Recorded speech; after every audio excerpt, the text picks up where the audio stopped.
নমস্কার, আমি ভাস্বতী। খবর শুনছেন আপডেট বাংলা চ্যানেল থেকে। জানাবো পশ্চিমবঙ্গ, দেশ এবং বিদেশের বাছাই করা 35টি তাজা খবর। প্রতিদিনের সেরা খবরগুলি আপনার হাতের মুঠোয় পৌঁছে দিতে আমরা আছি সদা প্রস্তুত। শুরুতেই জানাবো সংবাদ শিরোনাম। 11,04,000 ভোটারের ডকুমেন্ট আপলোড হয়নি, বাদ যাবে নাম। সামনে এলো বিস্ফোরক তথ্য। কয়লা পাচারে জড়িয়ে পুলিশ, বিস্ফোরক অনুব্রত মণ্ডল। কোথা দিয়ে কয়লা ঢুকছে বোঝালেন কেষ্ট। সেলিবের রুষ্ট ছাত্ররা, আলিয়া বিশ্ববিদ্যালয়ের অনুষ্ঠান ছাড়লেন ছাত্রদের একাংশ। বিধানসভা ভোটে প্রার্থী হতে চাই, দলীয় দপ্তরে জীবনপঞ্জি জমা দিলীপ, জয়া রঙ্কুর। ডব্লিউবিসিএস এসডিও পদে নিয়োগ নয়, নিয়ম বড় ঘোষণা নবান্নের। গোপন সূত্রে খবর, এই অভিযান পান্ডুয়া থেকে পাকড়াও বাংলাদেশি যুবক। সাদা রেজুলেশন সইয়ে ছাপ না করলে হুমকি, ধরমপুর পঞ্চায়েত প্রধানের বিরুদ্ধে বিস্ফোরক অভিযোগ। মধ্যগ্রামে হোম থেকে পালিয়ে যাওয়া বাংলাদেশি সহ 10 মহিলা ফের গ্রেপ্তার। সুপ্রিম কোর্টের নির্দেশ অমান্য করছে নির্বাচন কমিশন, অভিষেকে অভিযোগ শোরগোল। 28 বছর ধরে বাস করছেন সেই বাড়ির জন্য এবার বিপাকে হুমায়ুনের স্ত্রী মীরা। প্রবাহ চাইলে দেবলীনাকে মহা বিপদে ফেলতে পারেন, জানালেন আইনজীবী। সত্যি বাংলাদেশের টাকায় বাবরি মসজিদ হচ্ছে, উত্তর দিলেন হুমায়ুন। আপনি তো সেলিমের সর্বনাশ করে দিলেন, প্রশ্ন শুনে হাটে হাঁড়ি ভাঙলেন হুমায়ুন। দুর্গাপূজায় তো অনেকদিন ছুটি থাকে, ঈদে 3 দিন ছুটির জন্য মমতাকে চিঠি অধীরের। মিরাখাই বিজেপির দলীয় কার্যালয়ে হামলা, বাইক ভাঙচুরের অভিযোগে কাঠগড়ায় তৃণমূল। সুপ্রিম কোর্টের রায় অমান্য করে ভোটারদের নাম বাদের নির্দেশ, অভিষেকের ফাঁস করা চ্যাট নিয়ে তরজায় কমিশন তৃণমূল। প্রতীকী বিদ্রোহে অত্যান্তরে আলিমউদ্দিন, জল মাপছেন তরুণ তুর্কি সৃজন দীপশিতারাও। সামাজিক সুরক্ষা যোজনা, অসংগঠিত শ্রমিকদের হাতে ডিজিটাল কার্ড, চেক তুলে দিলেন শশী পাঁজা।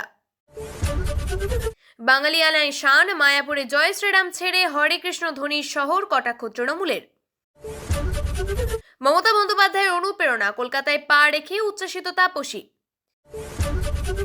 ভয়ে কুঁকড়ে গিয়েছিলেন অফিসাররা, সুপ্রিম কোর্টে ইডির বিস্ফোরক দাবি, Z+ নিরাপত্তা ব্যবহার করে তল্লাশি থামিয়েছিলেন মমতা।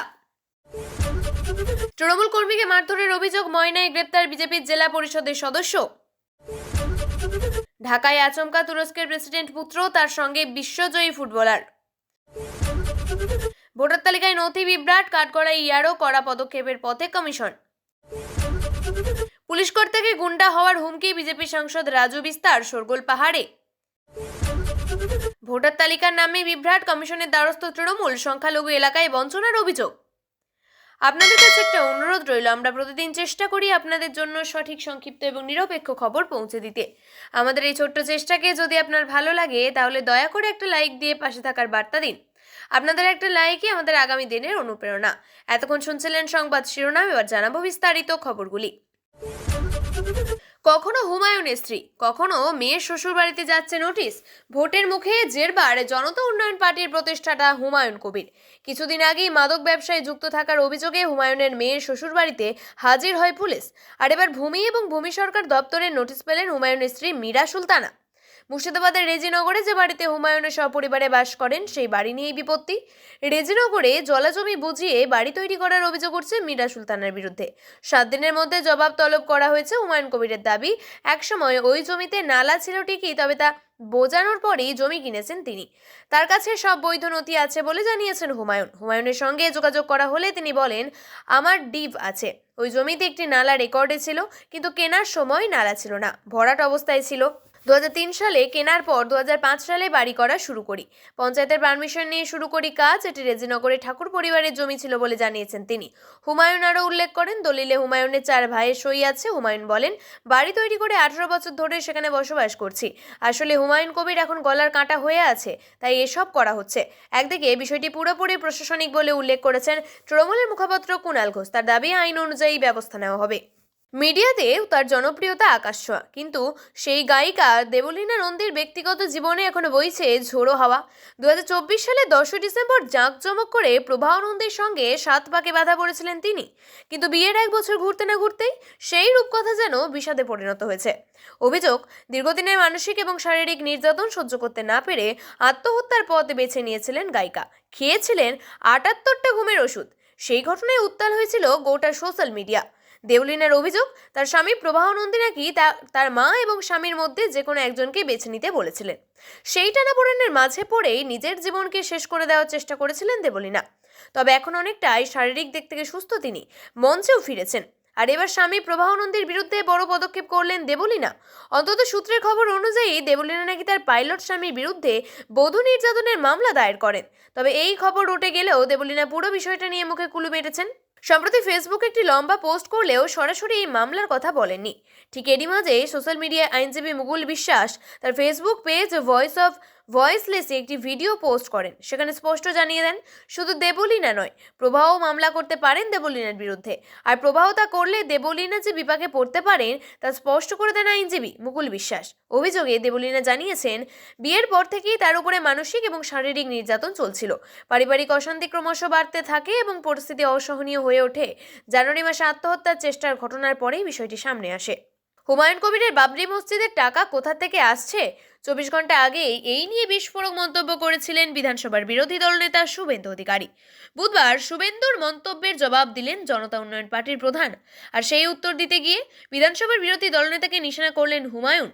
গতকাল শুভেন্দু বলেছিলেন, বাবরি মসজিদের ভিত্তিপ্রস্তর স্থাপনের আগে 7 দিন বাংলাদেশে ছিলেন হুমায়ুন। একই সঙ্গে তিনি বলেছিলেন, বাবরি মসজিদের জন্য 50% বেশি আর্থিক সাহায্য এসেছে বাংলাদেশ থেকে। শুভেন্দুর মন্তব্যের জবাব দিতে গিয়ে এদিন হুমায়ুন বলেন, হুমায়ুন কবির কাঁটাতার সরিয়ে বা অবৈধভাবে বাংলাদেশে যায়নি। গত বছরের 28 সেপ্টেম্বর বিকেল 3টে ইন্ডিগো ফ্লাইট ধরে ঢাকায় গিয়েছে। ঢাকায় ধানমন্ডিতে আমার ভাগনার বাড়িতে গিয়ে উঠি। 2 দিন তাদের বাড়িতে থেকেছি, তারপর কক্সবাজার গিয়েছি, সেখানে হোটেলে 3 দিন ছিলাম। তারপর ট্রেনে ঢাকা ফিরেছি। পরদিন নারায়ণগঞ্জ গিয়েছি, সেখানেও আমার এক আত্মীয় রয়েছে। এরপর কেরানীগঞ্জে জেলে গিয়ে এক আত্মীয়র সঙ্গে দেখা করি। পরদিন ঢাকেশ্বরী মন্দিরে পুরোহিতের কাছে গিয়েছি, সেখানে তাকে জিজ্ঞেস করেছি বাংলাদেশের সনাতনী ধর্মাবলম্বীদের পাশে ধর্ম পালনে কোনো অসুবিধা হয় কিনা জানতে চেয়েছি। তিনি জানিয়েছিলেন কোনো অসুবিধা হয় না। বাংলাদেশে কোথায় কতদিন ছিলেন পরপর জানান তিনি। এরপরই বাবরি মসজিদের জন্য বাংলাদেশ থেকে আর্থিক সাহায্য নিয়ে হুমায়ুন বলেন, আমি শুভেন্দু অধিকারীকে চ্যালেঞ্জ করছি, যদি 10 টাকা হোক কিংবা 100 টাকা হোক, বাংলাদেশের জামাত কিংবা কারোর কাছে আমি নিয়ে আসি, কেন্দ্রীয় এজেন্সিকে লাগাক না আমার পিছনে। ভারতের বিভিন্ন প্রান্তের লোক তার বাবরি মসজিদের জন্য আর্থিক সাহায্য করেছেন বলে তিনি জানান। বাংলাদেশ সহ বিদেশের কোথা থেকে তিনি আর্থিক সাহায্য পাননি বলে জানিয়ে দেন। বাংলাদেশের জামাতের সঙ্গে তার যোগের অভিযোগ নিয়ে হুমায়ুন বলেন, উনি এত নির্বোধ যে বলছেন আমার সঙ্গে নাকি জামাতের যোগ রয়েছে।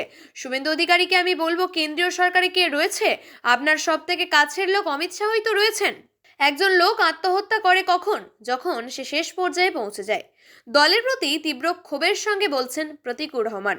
গত 24 ঘন্টায় শুধু প্রতীকুর ইস্যুতে একেবারে ঘেঁটে গিয়েছে সিপিএম। আর শুরুটা সেই নিউ টাউনের হোটেল সেলিম হুমায়ুনের বৈঠক। তীব্র বিতর্কের মুখেও সেলিমের পাশে দাঁড়িয়ে শতরূপের মন্তব্য, কারণ নাম না করা নিয়ে পাল্টা সোশ্যাল মিডিয়ায় নীতি নৈতিকতার পাঠ প্রতীকুরের। ব্যাস তারপর থেকেই চর্চা তীব্র হয়ে যেন ক্রমেই বেড়েছে। এরই মধ্যে ভাইরাল প্রতীকুরের চিঠি। দল ছাড়তে চাইছেন কমরেড, ছাড়তে চাইছেন রাজ্য কমিটি। কে ভাইরাল করলো তা জানা নেই, কিন্তু ততক্ষণে যা হওয়ার তা হয়ে গিয়েছে। শেষ পর্যন্ত আসরে নামতে হলো খোদ বামফ্রন্ট চেয়ারম্যান বিমান বসুকে। ভরতপুরে বিদ্রোহী বিধায়ক হুমায়ুন কবির যদিও বলছেন, ওদের যে ঝামেলার জন্য তো আমিই দায়ী। প্রতিকূলের পদত্যাগ করার অধিকার রয়েছে, শতরূপের বক্তব্য রাখার অধিকার আছে। সঙ্গে আবার করলেন এক গুচ্ছ বিস্ফোরক দাবি। একবার নয়, শুধু নিউ টাউন নয়, একাধিকবার বৈঠক করেছেন সিপিএম এর রাজ্য সম্পাদক মোহাম্মদ সেলিমের সঙ্গে। হুমায়ুনের মন বুঝতে যাওয়ার পরই সেলিমের বিরুদ্ধে যেন তোপের পর তোপ দেখেছিলেন বিজেপি তৃণমূল নেতারা। তেমনি বাম নেতার হাত থেকেও রেহাই পাননি হুমায়ুন। এখন পাল্টা তাদেরও এক হাত নিচ্ছেন হুমায়ুন। ম্যানেজিং সংবাদ মাধ্যমকে জানিয়েছেন, সুজনবাবুর মতো বামফ্রন্টের অনেক নেতা আমাকে অনেক তাচ্ছিল্য করেছেন, অযোগ্য সাম্প্রদায়িক বলেছেন, কিন্তু তাদের রাজ্য সম্পাদক আমাকে এতবার বসেছেন, তাহলে তারা কি খোঁজ খবর রাখেন? ঈদের ছুটি বাড়িয়ে 3 দিন করার দাবি প্রাক্তন প্রদেশ কংগ্রেসের সভাপতি অধীর রঞ্জন চৌধুরীর। ইতিমধ্যেই মুখ্যমন্ত্রীকে চিঠি লিখে ফেলেছেন তিনি। শুধু ছুটিই নয়, রমজান মাসে রেশন বরাদ্দ সহ জিনিসপত্রের দাম নিয়ন্ত্রণেরও দাবি জানিয়েছেন তিনি। ভোটের মুখে অধীরের দাবি ঘিরে তৈরি হয়েছে রাজনৈতিক চর্চা। সাংবাদিকদের মুখোমুখি হয়ে নিজেই মুখ্যমন্ত্রীকে চিঠি লেখার কথা জানান অধীর। বলেন, ঈদের দিন এতদিন একদিন ছুটি দেওয়া হয়, আমি সেটাই 3 দিন করতে বলছি। যেমন দুর্গাপুজোতে কয়েকদিন ধরে উৎসব পালিত হয়, তেমনি ঈদেও কয়েকদিন ধরে উৎসব পালিত হয়, তেমনি ঈদের কয়েকদিন ধরে উৎসব পালিত হয়, অন্তত যেন 3 দিন দেওয়া হোক। ঈদের আগের দিন, ঈদের দিন, ঈদের পরের দিন যেন ছুটির ব্যবস্থা থাকে। কিন্তু ভোটের আগে এমন দাবি কেন? প্রশ্ন ঘুরছে রাজনৈতিক মহলে। কটাক্ষ করতে ছাড়ছে না তৃণমূল কংগ্রেস, খোঁচা দিচ্ছেন তৃণমূলের রাজ্য সহসভাপতি জয়প্রকাশ মজুমদার। তিনি বলছেন, এগুলো হচ্ছে আসলে ঘোলা জলে মাছ ধরার চেষ্টা। সম্পূর্ণভাবে একটা সাম্প্রদায়িক রাজনীতি পশ্চিমবঙ্গে তৈরি করার চেষ্টা করছেন অধীরবাবু। সেই বিষয়ে নিশ্চিত উপযুক্ত সিদ্ধান্ত মমতা বন্দ্যোপাধ্যায় নেবেন, এই বিষয়ে কোনো সন্দেহ নেই। তবে তিনি সব ধর্মের জন্যই, ধর্মাচরণের জন্যই সব রকম সুযোগ সুবিধা করে দেন। এরপরে অধীরের দিকে প্রশ্নবাণ ছুড়ে দিয়ে বলেন, অধীরবাবু হঠাৎ আজকে একথা বলছেন কেন? ঈদ কি এবছরের প্রথম হচ্ছে, নাকি এটা শুধু পশ্চিমবঙ্গের জন্য? এইসব ছেদ কথা বলার কোনো অর্থ হয় না। এটা না মুসলমানদের কথা ভেবে, না পশ্চিমবঙ্গের কথা ভেবে। উনি শুধু চাইছেন ঘোলা জল তৈরি করতে। উনি যখন আরো বেশি ক্ষমতা দেখিয়ে পেয়েছিলেন, তখন এসব কথা মনে হয়নি কেন?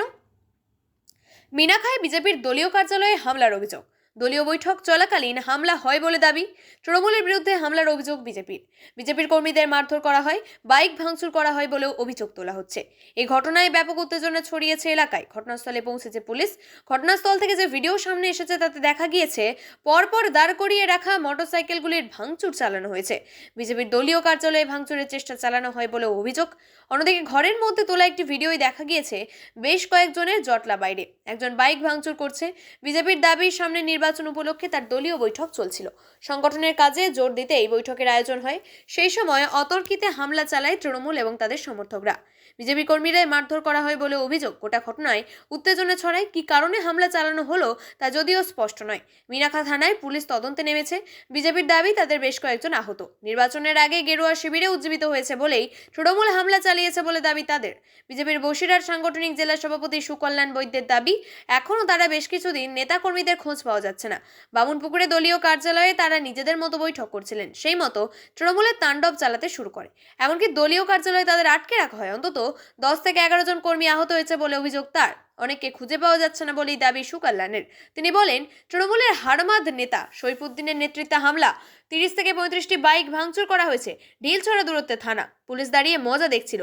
এসপির উপর চাপ দেওয়ার ওসি যান এবং আমাদের কর্মীদের উদ্ধার করেন। পুলিশ ইচ্ছাকৃতভাবে তৃণমূলের হাড়মাদদের দিয়ে আমাদের কর্মীদের হেনস্থা করার ব্যবস্থা করেছে। অভিষেক বন্দ্যোপাধ্যায়ের অভিযোগ, আইনগত এবং জবাবদিহিমূলক পদ্ধতির পরিবর্তে হোয়াটসঅ্যাপের মাধ্যমে নির্দেশ দেওয়া হচ্ছে। কমিশনের অন্তরের হোয়াটসঅ্যাপ চ্যাটের স্ক্রিনশট প্রকাশ্যে আসতেই এমনই অভিযোগ করেছেন তৃণমূলের সর্বভারতীয় সাধারণ সম্পাদক অভিষেক বন্দ্যোপাধ্যায়। পাল্টা কমিশনের বক্তব্য, রোল পর্যবেক্ষক কোনোদিনই নির্দেশ দেয়নি। বুধবার এক্স্যান্ডেলে নির্বাচন কমিশনের বিরুদ্ধে একাধিক গুরুতর অভিযোগ তোলেন তিনি। সরাসরি প্রশ্ন তোলেন, নির্বাচন কমিশন কি মনে করে সুপ্রিম কোর্টের নির্দেশ প্রকাশ্যে অমান্য করা যেতে পারে? তার অভিযোগ, মাইক্রো অবজারভারদের নির্দেশ দিয়ে ভোটারদের নাম বাদ দেওয়া হচ্ছে। সেই অভিযোগ সপক্ষে নির্বাচন কমিশনের তরফে হোয়াটসঅ্যাপে মাইক্রো অবজারভারদের যে নিয়োগ নির্দেশ দেওয়া হয়েছে, সেই নির্দেশের চ্যাটও ফাঁস করে দিয়েছেন অভিষেকের বিরুদ্ধে আইনগত এবং জবাবদিহিমূলক পদ্ধতির পরিবর্তে হোয়াটসঅ্যাপের মাধ্যমেই নির্দেশ দেওয়া হচ্ছে। একটি হোয়াটসঅ্যাপ গ্রুপে বিশেষ roll observer C Murugan micro অবজারভারদের জন্মের শংসাপত্র গ্রহণযোগ্যতা নিয়ে সরাসরি নির্দেশ দিয়েছেন। তার আরও অভিযোগ, এর মাধ্যমে ভোটার তালিকা থেকে বাদ দেওয়ার নামের সংখ্যা বাড়ানোর চেষ্টা চলছে। নিজের পোস্টে অভিষেক লিখেছেন, তার কাজের সহায়ক পর্যায়ে সীমাবদ্ধ থাকবে। তারা তথ্য সংগ্রহ এবং পর্যবেক্ষণ করবেন, কিন্তু কোনো প্রশাসনিক বা নীতিগত সিদ্ধান্ত নেওয়ার ক্ষমতা তাদের নেই। কিন্তু নির্বাচনে আধিকারিকদের তাদের দিয়ে ভোটারদের নাম বাদ দেওয়ার চেষ্টা করছেন। এক্ষেত্রে অভিষেকের প্রশ্ন, যদি আদালত স্পষ্টভাবে এই সীমারেখা টেনে দিয়ে থাকে, তাহলে কোন নির্দেশে এবং কার অনুমতিতে মাইক্রো অবজারভারদের মাধ্যমে জন্মের শংসাপত্র গ্রহণযোগ্যতা নিয়ে নির্দেশ জারি করা হচ্ছে? তার আরও দাবি, দেশের সর্বোচ্চ আদালত বারবার স্বচ্ছতা, যথাযথ প্রক্রিয়া এবং সরকারি যোগাযোগ এবং নথির মাধ্যমে কাজকর্মের উপর জোর দিলেও বাস্তবে সেই নীতি মানা হচ্ছে না। অভিষেকের অভিযোগ, রোল অবজারভারদের জেলাভিত্তিক নিয়োগ করা হলেও তাদের লগ ইন শংসাপত্র কলকাতার একটি কেন্দ্রীয় স্থান থেকে ব্যবহার করা হচ্ছে। তাদের দাবি, লগ ইন তথ্য অপব্যবহারের নির্দিষ্ট সম্প্রদায়কে নিশানা করা হচ্ছে এবং ভোটার তালিকায় প্রশ্ন তোলা হচ্ছে। তিনি লিখেছিলেন, স্বাধীনভাবে তদন্ত করা হলে লগ ইন ডিভাইসের টাওয়ার লোকেশন এবং আইপি ঠিকানা সংশ্লিষ্ট রোল অবজারভারদের প্রকৃত অবস্থা অবস্থানের সঙ্গে মিলবে না। অভিষেকের পোস্টে আরও লিখেছেন, নির্বাচন কমিশনের বৈধতা আসে জনবিশ্বাস থেকে, রাজনৈতিক পৃষ্ঠপোষকতা থেকে নয়। এই বিষয়টি দেশের সর্বোচ্চ আদালতে উত্থাপন করা হবে। চূড়ান্ত তালিকায় নাম থাকবে তো, এই অপেক্ষাতেই আছেন রাজ্যবাসী। আগামী 28শে ফেব্রুয়ারি প্রকাশ হবে সেই তালিকা। খসড়া তালিকায় যে 58 লক্ষ ভোটারের নাম বাদ পড়েছে তাদের চিন্তাই সব থেকে বেশি। এদের মধ্যে অনেকেই শুনানিতে অংশ নিয়েছিলেন, জমা করেছিলেন গুচ্ছ গুচ্ছ নথি, কিন্তু দায়িত্বরত আধিকারিকদের ভুলে বাদ যেতে পারে একাধিক বৈধ ভোটারের নাম। এমনই চাঞ্চল্যকর তথ্য সামনে এসেছে। ডিইওরা এমনই দাবি করেছেন বলে কমিশন সূত্রে জানা গিয়েছে। এদের মধ্যে 60% অবৈধ ভোটারের নাম রয়েছে বলেও মনে করছে কমিশন। কিন্তু প্রশ্ন হলো, বাকিদের কি হবে? তাদের নাম চূড়ান্ত ভোটার তালিকায় থাকবে না বলেই জানা যাচ্ছে। ইআরও এবং এইআরওদের এই গাফিলতির জন্য এবার শোকজ করতে চলেছে সিইও। যে সমস্ত বৈধ ভোটারদের নাম আপলোড করা হয়নি, তালিকা প্রকাশের আগেই তাদের জানিয়ে দেওয়া হবে বলেও জানা গিয়েছে। আরও জানা গিয়েছে যে 27 লক্ষ এমন ভোটার আছে তাদের নথি পুনরায় যাচাই করতে বলেছেন পর্যবেক্ষকরা। এদিকে অনেক ক্ষেত্রে আধিকারিকদের ভুলের কারণে ভুল তথ্য আপলোড হওয়ার অভিযোগ উঠছে। ঠিক যেমন পাঁশকুড়ার এক হিন্দু বাবার সঙ্গে মুসলিম ছেলের লিঙ্ক দেখানো হয়েছে। গরু পাচার মামলায় দীর্ঘ সময় তিহার জেলে কাটিয়ে এসেছেন অনুব্রত মণ্ডল। এক সময় যার কথায় কার্যত বীরভূমে বাঘে গরুতে এক ঘাটে জল খেত, সেই অনুব্রতই আবার নতুন করে সক্রিয় হয়েছেন রাজনীতিতে। দিন কয়েক আগে আইসি লিটন হালদারকে কুকথা বলে বিতর্কে জড়িয়েছিলেন অনুব্রত। এবার বড় অভিযোগ তুললেন পুলিশের বিরুদ্ধে। অনুব্রতর কথায় সব পুলিশ সমান নয়, তবে কিছু পুলিশ নোংরামির সঙ্গে জড়িত আছে। এইসব বিষয়ে পুলিশ সুপারকে তিনি জানিয়েছেন বলে দাবি অনুব্রতর। তার কথাতেই নাকা চেকিং চলছে বলে জানিয়েছেন তিনি। অনুব্রত দাবি, তিনি স্থানীয় মানুষজনদের কাছ থেকে খবর পেয়েছেন যে রামপুরহাট, মোহাম্মদবাজার, সিউড়ি হয়ে ঝাড়খণ্ড এবং অন্যান্য রাজ্য থেকে কয়লা ঢুকছে। বুধবার বোলপুরে গীতাঞ্জলি উৎসবে উপস্থিত হয়ে অনুব্রত মণ্ডল বীরভূমে কয়লা পাচার নিয়ে বিস্ফোরক মন্তব্য করেন। তিনি বলেন, ঠিক যেমন হাতের 5টি আঙুল সমান হয় না, তেমনই পুলিশেরও সবাই এক নয়। পুলিশেরও একাংশ নোংরামির সঙ্গে যুক্ত। উল্লেখ্য, গত বিধানসভা নির্বাচনের আগে কয়লা পাচার মামলার জোর তদন্ত করা হয়। তারপর বিগত কয়েক বছরে এই দুর্নীতির মামলা একের পর এক হাই প্রোফাইলের নাম জড়িয়েছে। তৃণমূল সাংসদ অভিষেক বন্দ্যোপাধ্যায় তার স্ত্রীকে বারবার তলব করেছে এই মামলায়। দিন কয়েক আগে এই মামলারত আইপ্যাক কর্তা প্রতীক জৈনের বাড়িতে তল্লাশি শুরু করেছিল পুলিশ। মঞ্চে বসে সিপিএমের রাজ্য সম্পাদক মোহাম্মদ সেলিম, আর ঠিক তখনই অনুষ্ঠান কক্ষ ছেড়ে বেরিয়ে গেলেন বহু শ্রোতা। এমনই চাঞ্চল্যকর ঘটনার সাক্ষী থাকলো কলকাতা। জানা গিয়েছে, বুধবার আলিয়া বিশ্ববিদ্যালয়ের পার্ক সার্কাস ক্যাম্পাসের অডিটোরিয়ামে একটি অনুষ্ঠান ছিল। সামাজিক সাম্য, সংখ্যালঘুদের অধিকার বিষয়ে গণতান্ত্রিক আলোচনার শিরোনামে ওই অনুষ্ঠানে বিপত্তি। মঞ্চে আসেন মোহাম্মদ সেলিম। সেই মুহূর্তে উপস্থিত ছাত্রদের একাংশ বেরিয়ে যেতে শুরু করেন। এক প্রকার বয়কট করা হয় মোহাম্মদ সেলিমকে। এই অনুষ্ঠানের বক্তা হিসেবে আরও অনেকেই উপস্থিত ছিলেন। আইএসএ বিধায়ক নওশাদ সিদ্দিকী, সিপিএমের রাজ্য সম্পাদক মোহাম্মদ সেলিম, সাংসদ সামিরুল ইসলামের নাম ছিল বক্তাদের তালিকায়। যদিও এই ঘটনায় একাধিক তৃণমূল নেতা সেলিমকে বয়কট করেছে, এই ধরনের পোস্ট করেছেন সমাজ মাধ্যমে। যদিও এই অনুষ্ঠানে উপস্থিত ছাত্রদের একাংশ বলেছেন অন্য কথা। মোহাম্মদ সেলিমের বক্তব্য বা তার উপস্থিতিতে একাংশের অসন্তোষ ছিল বলেই বেরিয়ে গেলেন ওরা। দাবি তাদের, আগামী বিধানসভা নির্বাচনে প্রার্থী হতে চায় বিজেপি সল্টলেকের দপ্তরে জীবনপঞ্জি জমা দিলীপ ঘোষের স্ত্রী রিঙ্কু মজুমদারের।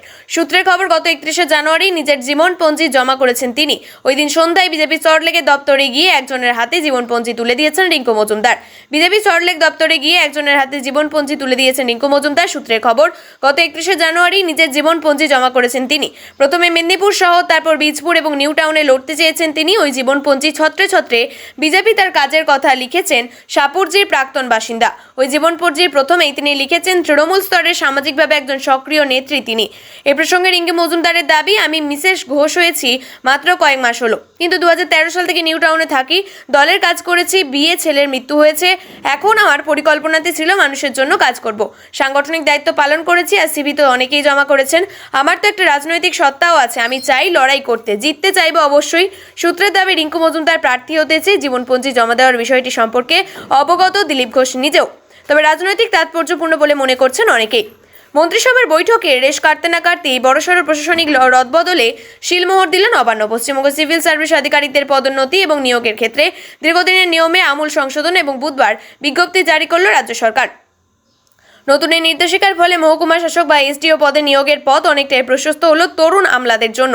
রাজ্য কর্মীবর্গ এবং প্রশাসনিক সংস্কার দপ্তরের তরফে জানানো হয়েছে, সংবিধানের 309 অনুচ্ছেদের ক্ষমতা প্রয়োগ করে রাজ্যপাল এই সংশোধনীতে সম্মতি দিয়েছেন।